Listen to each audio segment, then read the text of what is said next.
J'ai acheté une nouvelle petite lampe portative pour faire les vidéos avec le smartphone. C'est la Neewer RVB61 360 degrés de chez Neewer, forcément. Elle est vraiment sympa, elle est petite, elle est versatile, elle est efficace. On va en parler un petit peu plus dans cette vidéo. On va la comparer à une autre lampe que j'ai à disposition. Donc là je suis en promenade, on voit qu'au niveau de la puissance lumineuse en extérieur c'est correct. C'est plus une lampe d'appoint pour éclairer un visage ou éclairer un objet plutôt que de se promener avec une lumière. Mais ça fait quand même le taf, hein. Littéralement ça fait une très belle lumière. Un gros avantage c'est que vous avez plein d'options derrière. Alors là je vous les montre en rapide, mais en gros vous avez les lumières, les flashs, vous pouvez faire ambulance, police, tous ces trucs là. Il y a vraiment beaucoup de choses et l'avantage de cette lampe c'est essentiellement qu'elle change de couleur.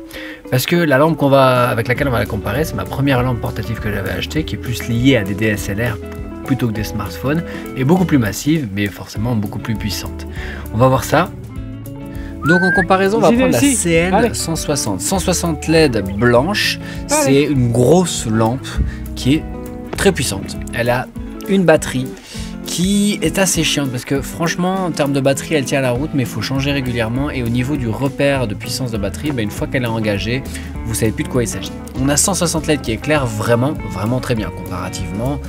On peut difficilement justifier de dire voilà, si je veux de la lumière pour projeter, je vais prendre la CN160. Maintenant, si je veux une lumière d'appoint pour pouvoir améliorer la visibilité et l'image, la RVB61 est vraiment bien.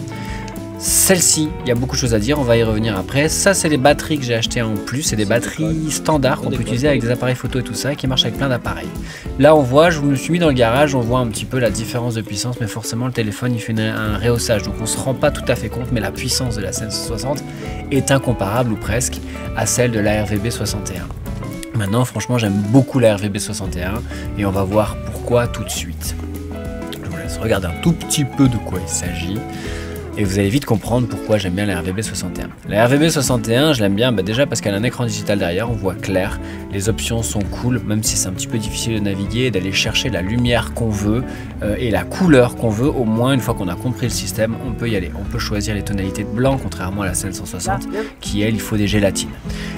Petite astuce, et je ne savais pas en l'achetant, regardez, ça c'est la RVB61, scotchée à un piqué, parce qu'en fait elle est aimantée en arrière, et ça je trouve ça génial. Je l'avais pas constaté au départ, mais je trouve. Et elle est vraiment compacte, c'est-à-dire qu'elle rentre dans ma petite poche ici, tranquille. Dernier sujet concernant cette lampe, ça fait 5 ans que je l'ai, plus peut-être. Elle est tombée plein de fois, elle va encore très bien, aucune LED qui a pété. Il y a juste le souci de batterie qui est assez faible et qui tient pas la route, mais bon, c'est pas grave. Mais on peut lui adapter des grosses batteries aussi si on a envie, donc ça c'est cool.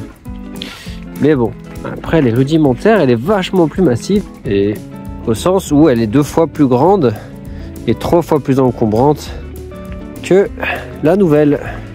Même si la RVB61 est vraiment plus intéressante aujourd'hui parce qu'elle est beaucoup plus récente et beaucoup plus adaptée aux besoins actuels, la CN160, je peux rien dire dessus, elle est vraiment juste super chouette. Elle est un peu moins pratique, mais elle est vraiment super chouette. Donc je vous ai mis les deux en description si vous en avez besoin.